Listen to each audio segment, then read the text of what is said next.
কতদিন থেকে বলছি চলো না একটু মায়াপুর ঘুরে আসি, চলো না একটু মায়াপুর ঘুরে আসি। তো ওনার আবার টাইমই হয় না। যাই হোক, শেষমেশ এবার ননদদের বাড়ি থেকে চলে এলাম মায়াপুর, ননদদের বাড়ি শান্তিপুর। ও হ্যাঁ, হ্যালো এভরিওয়ান, সকলে কেমন আছো? আশা করি ভীষণ ভালো আছো। তারপর আমরা বাইক এসেছিলাম, সেই বাইকটা পার্কিং করে নিয়ে আমরা সোজাসুজি ঢুকে গেলাম গদা ভবনে। আসলে ঠিকঠাক বুঝতে পারছিলাম না কোথা থেকে শুরু করে কোথায় গিয়ে শেষ করব। যা এসে শুনলাম বললো কি না মায়াপুর নবদ্বীপ পুরো সাইট সিন ঘুরতে নাকি 2 থেকে 3 দিন লেগে যাবে। এবার আমাদের হাতে তো ওরকম টাইম নেই, তাই আর কি করব। তো ভাবলাম চলো এক রাত্রির জন্য একটা রুম নেওয়া যাক। এদিকে এসে দেখি 500 টাকা থেকে শুরু গদা ভবনের রুম। এদিকে 500 টাকারগুলো সব বুকিং হয়ে গেছে, পড়ে রয়েছে 2000 টাকার রুমগুলো। আমি ভাবলাম বাপরে 2000 টাকার রুম নেব, দরকার হলে কালকে সকালে আবার ননদদের বাড়ি থেকে আসবো। কিন্তু ও বললো না না, টাইম নেই, বাড়ি যেতে হবে, অন্য এক সময়তে আবার নিয়ে আসবো। তো যাই হোক, এবার আমরা ঢুকে যাচ্ছি মূল মন্দিরে। তো সেখানে এসে দেখি মানে ক্যামেরা, ফোন, ল্যাপটপ, যত সমস্ত ইলেকট্রনিক জিনিস কিন্তু নিয়ে ঢোকা নিষেধ। সেজন্য মোবাইলটা জমা দিয়ে আমরা মন্দিরে ঢুকে, কারণ ওখানে তো তুমি বুঝতেই পারলে ফোন নিষেধ, তাহলে আর আমি কী করে তোমাদেরকে দেখাবো। ইস কি সুন্দর দেখে এলাম দৃশ্য, চোখে পুরো লেগে আছে বাবা মায়ের মুখগুলো। তো যাই হোক, সেখান থেকে বেরিয়ে দেখি একজন প্রসাদ দিচ্ছে, তা হাত পেতে প্রসাদ নিয়ে এলাম। একটু খিদাও পেয়ে গেছিলো, প্রসাদটুকু খেয়ে পেটটা পুরো ভরে গেল। আর এটা যে নতুন মন্দিরটা হচ্ছে এবার সেটাতে ঢুকবো, সেটাতেও একটা টাইম দেওয়া রয়েছে দেখতেই পেলে। আর 50 টাকা করে কিন্তু ঢোকার জন্য নিল, মানে 50 টাকা থেকে শুরু, সেটা দান হিসেবে ওরা নিচ্ছে, তুমি যেমন খুশি দিতে পারো। অনেকে 1000, 1000, 2000, 100, 200 যে যেমন পারছে এই মন্দিরের জন্য কিন্তু দান করছে। তো যাই হোক, এই যে আমরা ভেতরে ঢুকে গেছি, এটা হলো ঝাড়বাতি। বাপরে কত বড় ঝাড়বাতি, এটা সেই ওপরে গিয়ে বসবে। দেখতে পাচ্ছ এখনও কত কাজ বাকি রয়েছে।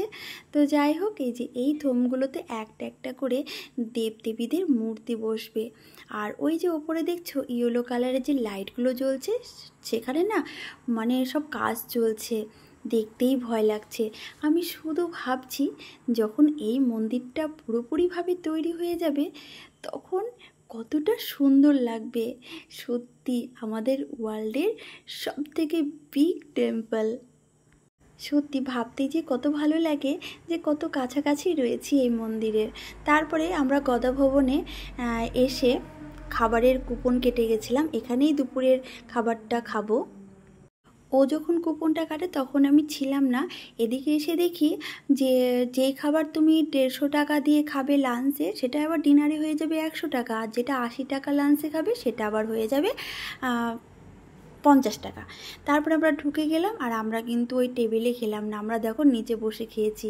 তো খাবারটা দেখলেই ডাল ছিল, পনির ছিল, মটর পনির, তারপর একটা সবজি ছিল, বেগুনি ছিল, ভাত ছিল, রুটি ছিল।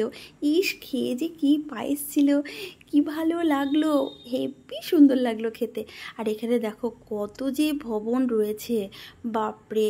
তারপরে কি করব কিছু না বুঝতে পেরে একটা টোটো নিয়ে নিলাম সাইট সিন দেখার। তবে আমরা যা ভুল করেছি, আমরা তো নিয়ে গেছিলাম বাইক, মন করলে সাইট সিনটা আমরা বাইকে বেশ সুন্দর ঘুরে দেখতে পেতাম। কিন্তু ওই যে কিছুই চিনি না, না জানা জায়গা, কি করব বুঝতে পারছিলাম না, তাই বাধ্যতামূলক 400 টাকা দিয়ে একটা টোটো করেছিলাম। আর যা রোদ গরম পড়েছিল। ফার্স্টে আমাদেরকে নিয়ে এসেছিলো চাঁদ কাজীর সমাধি দেখতে। তো এখানে বলে দুটো গাছ রয়েছে, তো চাপা গাছ একটা, একটি নিম গাছ। তো যাই হোক, ওখানে সব কিছু লেখা আছে, তোমরা পড়ে নিতে পারো। তারপরে নিয়ে এলো আমাদেরকে এই যে মাসির বাড়ি। তো সোজা মাসির বাড়ি চলে এলাম। এখানে এসে বেশ সুন্দর লাগলো, কি নিরিবিলি পরিবেশ। দেখো কত সুন্দর, এখানে ওই গরুর জন্য খাবারের ব্যবস্থা রয়েছে, গোলা রয়েছে, বাপরে গরুর থাকার জায়গা রয়েছে। তবে গরুগুলো যে কোথায় ছিল দেখতে আর সেটা পেলাম না।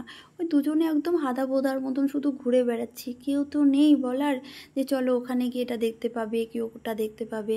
তারপরে এখানে আবার দুটো পুকুর রয়েছে, যাই হোক দুটো পুকুরের আবার নামও রয়েছে, কিন্তু আমি বলতে পারবো না। ইউটিউবে গিয়ে অনেক এরকম মায়াপুরের ভিডিও আছে, দেখে নেবে তোমরা। তো দেখো কত বড় বড় মাছ দেখলাম।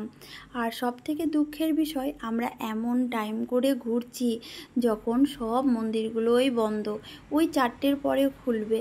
কী আর করা যাবে, শুধুমাত্র মন্দিরগুলোই দেখছি, কোনো দেবদেবতারা দর্শন আর করতে পারছি না।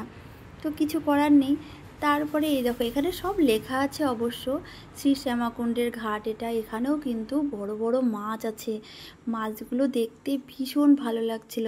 কিন্তু কত বড় ভুল করেছি, তোমরা যারা মায়াপুর যাবে তারা কিন্তু এই মাছগুলোর জন্য খাবার নিয়ে যাবে, আমরা নিয়ে যাইনি গো। মাছগুলো এসে এসে শুধু আমাদেরকে দেখে দেখে ঘুরে যাচ্ছিল। তারপরে আমরা চলে এলাম শ্রী চৈতন্য মহাপ্রভুর জন্মস্থান। এখানে এসেও সেম একই, কিছুই করার নেই, সেই মন্দির বন্ধ। এখানে এসে যা ঘটনা ঘটেছিল, মানে এতটা রোদ গরম পড়েছিল, আর সেই সকাল 8টায় এসেছিলাম। তারপরে এসে এই যে রোদে ববা করে বেরিয়েছি, তারপর ওই যে প্রসাদটুকু খেয়ে আছি, শরীরটা যে কি টায়ার্ড ছিল বলেও বোঝাতে পারবো না। তারপরে কি আর করব, এই যে এই জায়গাটা এত সুন্দর লেগেছিল, তো তোমাদেরকে বলবো কি, আমার বর তো পুরো শুয়ে পড়েছিল, তারপর এখানে অনেকেই শুয়ে পড়ছে, মানে সবাইকেই দেখে টায়ার্ড টায়ার্ড লাগছে। আমিও পুরো শুয়ে পড়েছি, প্লাস আমি ঘুমিয়েও গেছিলাম ব্যাগ ফোন সব কিছু রেখে। আসলে ভগবানকে দর্শন করতে, মানে ভগবানকে দর্শন পেতে গেলে সত্যিই কষ্ট করতে হয়, তাই না?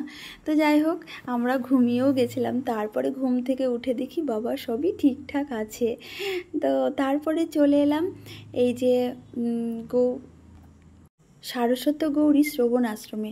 এখানে এসে দেখি এই যেটা খোলা আছে, আর কেবলই মন্দিরটা খুলেছে। আমি আবার ভিডিও করতে গেছি, আর ওখানে তখনই লেখা আছে যে ভিডিও করলে বা ছবি তুললে 100 টাকা ফাইন, আর আমি ক্যামেরাটা পুরো বন্ধ করে দিয়েছি। তারপরে আবারও চলে এলাম একদম মূল মন্দিরের কাছে। সেখান থেকে আমরা প্রসাদ নিয়ে নিলাম, কারণ বাড়িতে সকলকে তো প্রসাদ দিতে হবে, তাই না? তারপর এবার বাইকে করে সোজা বেরিয়ে গেলাম নবদ্বীপের দিকে, কারণ এবার নবদ্বীপ করবো। আর তখন বাজছিল প্রায় 9 করে 3:30। আর এই যে নবদ্বীপ যেতে যেতে দেখি, মানে ঘাট এখনও ঘাটে পৌঁছইনি, মায়াপুরেই রয়েছি। দেখো কত সুন্দর সুন্দর মন্দির, এগুলো কেন আমাদেরকে ঘোরালো না, সেটা আমি ভাবছি। সত্যি এবার আসলে এই ভুলটা আর করবো না। তো আমরা মোটামুটি ঘাটে কিন্তু পৌঁছে গেছি। তো এই ঘাট পেরোলেই আমরা কিন্তু পৌঁছে যাব নবদ্বীপ। তো আজকে আমি এই ভিডিওটা এখানেই শেষ করছি। নবদ্বীপের গিয়ে কোথায় কোথায় গেলাম, কি দেখলাম, পরের ভিডিওতে আসছে। চলো টাটা, বাই বাই।